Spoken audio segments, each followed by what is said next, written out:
नमस्कार। EPS 95 pension धारकों के लिए इस समय की बहुत ही बड़ी खुशखबरी निकलकर सामने आ चुकी है। जी हां दोस्तों, ईपीएस 95 पेंशन धारकों को लंबे समय से पेंशन बढ़ोतरी का इंतजार था। तो दोस्तों केंद्र सरकार की तरफ से एक बार फिर से पेंशन बढ़ोतरी को लेकर बड़ा अपडेट सामने आया है, जिसमें आप सभी की पेंशन बढ़ोतरी 7,500 प्लस डीए की मांग को मंजूरी देने का प्रस्ताव पारित हो चुका है। जी हां दोस्तों, लोकसभा के अंदर आप सभी की 7,500 प्लस डीए की मंजूरी का प्रस्ताव पारित हो गया है। इसको लेकर बड़ी खबर आ रही है। तो किन लोगों को 7,500 प्लस डीए की पेंशन मिलेगी और साथ ही दोस्तों किन लोगों की पेंशन बढ़ोतरी में शामिल किया जाएगा और साथ ही में यहाँ पर 18 राज्यों के अंदर पेंशन बढ़ोतरी को एक साथ में किया जाएगा, इसी को लेकर बड़ी खबर सामने निकलकर आ चुकी है। साथ ही दोस्तों ईपीएफओ, सरकार और तमाम बड़ी छोटी खबरें आज की पेंशन से जुड़ी हम इस वीडियो के अंदर देने वाली हैं। इसलिए दोस्तों आपसे निवेदन है कि अगर आप पेंशन धारक हैं तो इस वीडियो को लास्ट तक कंटिन्यूअसली जरूर देखें, तभी मैं आपको विस्तार से पूरी जानकारी बता पाऊंगा। तो सबसे पहले जानते हैं कि दोस्तों 7,500 प्लस डीए का मुद्दा बड़ा कैसे बना, जिसके बाद हम जानेंगे आखिर ये लागू कैसे हुआ। तो दोस्तों 7,500 प्लस डीए का मुद्दा बड़ा ऐसे बना जो कि राष्ट्रीय संघर्ष समिति यानी कि एनएससी है,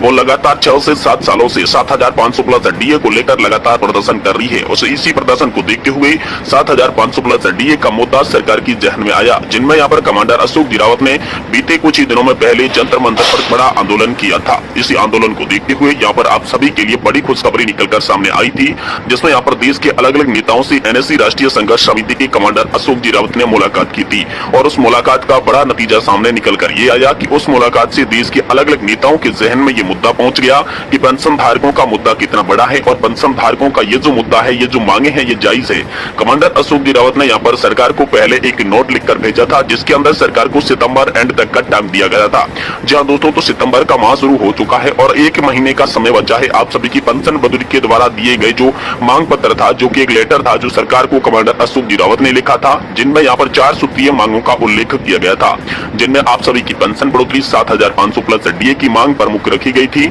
साथ ही साथ आप सभी को मुफ्त में मेडिकल चिकित्सा सुविधा पर हस्बैंड एंड वाइफ को कैसे मिले, पति और पत्नी दोनों को मुफ्त में चिकित्सा सुविधा कैसे मिले, इसके लिए ये भी जायज मांगे उठाई गई थी। साथ ही दोस्तों सुप्रीम कोर्ट ने जो 15,000 रुपए की वेज लिमिट सीमा खत्म करने का आदेश जारी किया था, उसे सुचारू रूप से लागू करने के बारे में भी यहाँ पर बड़ी खबर सामने आई थी। साथ ही साथ जिन लोगों को ईपीएस 95 पेंशन दायरे में नहीं लाया गया, उन्हें भी मेंबर बना के ईपीएस 95 पेंशन के दायरे में लाया जाए, ऐसी मांग कमांडर अशोक जी रावत द्वारा लगातार उठाई जा रही थी। तो इसी मांग को लेकर कमांडर अशोक जी रावत की तमाम छोटे बड़े प्रदर्शन के कारण ही बीजेपी सरकार के जहन में ईपीएस 95 पेंशन धारकों का ये बड़ा मामला, बड़ा मुद्दा सामने निकल कर आया, जिसमें दोस्तों आप सभी के लिए यहाँ पर लोकसभा से बड़ी खबर निकलकर सामने आ चुकी है। जी हाँ दोस्तों, लोकसभा के अंदर आप सभी की ईपीएस 95 पेंशन बढ़ोतरी का मुद्दा एक बार फिर से उछल चुका है। लोकसभा के अंदर ईपीएस 95 पेंशन बढ़ोतरी 7,500 प्लस डीए को लेकर एक बार फिर से मांग उठी है, जिनमें अलग अलग सांसदों और अलग अलग नेताओं ने ईपीएस 95 पेंशन धारकों की मांगों को यहाँ पर जायज बताया है, जिनमें यहाँ पर 7,500 प्लस डीए के समर्थन में काफी सारे लोग आए थे, जिसको लेकर बीते हुए संसद के मानसून सत्र के अंदर आप सभी की 7,500 प्लस डीए को लेकर एक यहाँ पर नोट के बारे में डिस्कशन की गई थी और जिस पर वोटिंग की गई थी। तो उसकी वोटिंग में यहाँ पर 7,500 प्लस डीए की सहमति के बारे में वोटिंग ज्यादा हुई थी, इसलिए यहाँ पर 7,500 प्लस डीए को लेकर एक प्रस्ताव संसद में लाया गया और ये प्रस्ताव संसद के बहुमत से पास हो गया है। जी हाँ दोस्तों, आप सभी को डीए 7,500 प्लस देने के लिए सरकार मान चुकी है, लेकिन सरकार ने अभी तक आधिकारिक रूप से ऐसा कोई भी आदेश जारी नहीं किया है, जिससे कि ये पता चल सके कि आखिर आपका 7,500 प्लस डीए कब लागू किया जाएगा। वही दोस्तों आप सभी के लिए सरकार और ईपीएफओ की तरफ से जारी हुआ संयुक्त रूप से सर्कुलर, जो कि दोस्तों आप सभी के लिए बहुत ही महत्वपूर्ण सर्कुलर है, जिस सर्कुलर के अंदर आप सभी को कितनी पेंशन मिलेगी इसके बारे में बिल्कुल साफ तौर पर दर्शा दिया जा चुका है। जी हाँ दोस्तों, इस सर्कुलर के बारे में हम विस्तार से बात करेंगे। तो आपको कितनी पेंशन मिलेगी, किन किन पेंशन धारकों को फायदा होगा, किन पेंशन धारकों की पेंशन बढ़ोतरी की जाएगी और साथ ही में हम आपको बताएंगे कि देश की 18 राज्यों में कैसे पेंशन बढ़ोतरी को अंजाम दिया जाएगा, पेंशन बढ़ोतरी की कैसे यहाँ पर खबर निकलकर सामने आई है, जिससे किन किन को फायदा होगा, इसके बारे में भी हम आपको बताने वाले हैं। इसलिए दोस्तों आपसे निवेदन है कि आप कंटिन्यूअसली इस वीडियो को लास्ट तक देखें, तभी आपको पूरा मामला समझ में आएगा। तो सबसे पहले बात करते हैं ईपीएफओ के द्वारा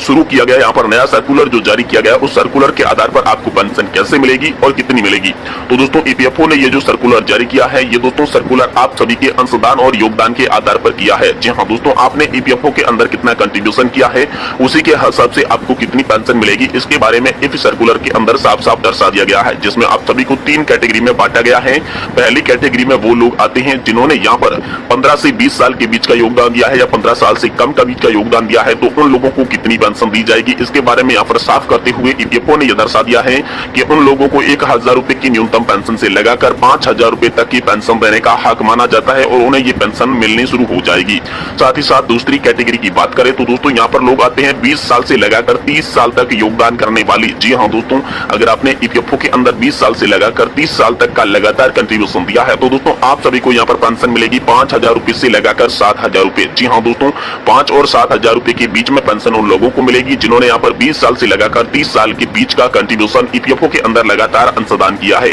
वही दोस्तों तीसरी और आखिरी श्रेणी की बात करें तो इनमें वे लोग आते हैं जिन्होंने 30 साल से भी अधिक का योगदान दिया है और यहाँ पर 7500 प्लस डीए की पेंशन को लेकर बड़ी खबर यह है कि जिन्होंने 35 साल तक का अंशदान दिया है उसे न्यूनतम 7500 प्लस डीए की पेंशन देने को लेकर सरकार ने बड़ा फैसला किया था और उसी के आधार पर यह सर्कुलर आया है, जिस सर्कुलर में यह स्पष्ट कर दिया गया है कि अगर आपने 30 से 35 साल का कंट्रीब्यूशन लगातार ईपीएफओ के अंदर दिया है तो दोस्तों आप सभी को यहाँ पर जो पेंशन है वो 7500 प्लस डीए की पेंशन मिलेगी। और वहीं दोस्तों हाल ही में सरकार ने जारी किया था कि ओल्ड पेंशन स्कीम की तरह आपको पेंशन मिलेगी 40 से 45%, तो उसको लेकर भी बड़ी खबर है। साथ ही साथ दोस्तों आप सभी की जो बड़ी पेंशन का विकल्प आप सभी को दिया गया था, बड़ी पेंशन के विकल्प को जिन लोगों ने चुना है तो उन्हें पेंशन मिलेगी 9000 और 9000 रुपए 500। जी हाँ दोस्तों, क्योंकि उन्हें एक्चुअल बेसिक सैलरी के आधार पर योगदान करना होगा। अगर किसी व्यक्ति की सैलरी 25000 रुपए है तो वो 25000 रुपए के आधार पर यहाँ पर अंशदान करेगा और जिसके बाद उन्हें ओल्ड पेंशन स्कीम की तरह आधी पेंशन प्रोविडेंट करवा दी जाएगी।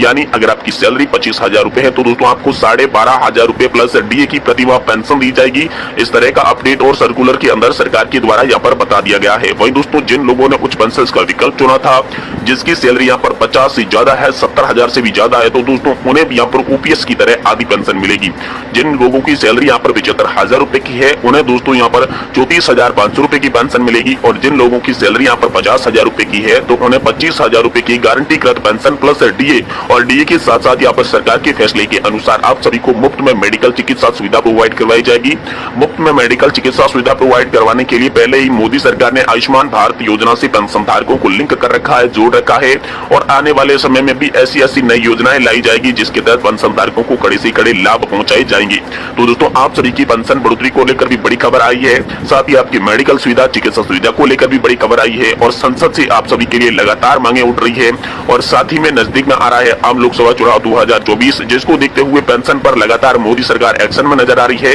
मोदी सरकार आप सभी की पेंशन बढ़ोतरी को लेकर जल्दी बड़े फैसले कर सकती है, लेकिन आने वाला समय ही बताएगा कि आप सभी के लिए फैसला कब और कैसे जारी होता है। लेकिन उम्मीद तो 2024 के शुरू होने से पहले पूरी ये जताई जा रही है कि पेंशन धारकों की तमाम जो मांगे हैं वो 2024 के चुनाव से पहले मंजूर कर ली जाएगी, क्योंकि मोदी सरकार भी अच्छी तरीके से जानती है कि पेंशन धारकों का इस देश के अंदर बहुत ही अता सहयोग रहता है। राजनीति के अंदर अगर पेंशन धारक खुश नहीं हुए तो राजनीति के अंदर बीजेपी की सत्ता वापस लाने के लिए काफी लाले पड़ने वाले हैं। इसी को देखते हुए बीजेपी सरकार लगातार लोक लुभावनी वादे कर रही है और ईपीएस 95 पेंशन धारकों को हर तरह की सुविधा मुहैया कराने के लिए यहाँ पर लगातार आश्वासन दे रही है।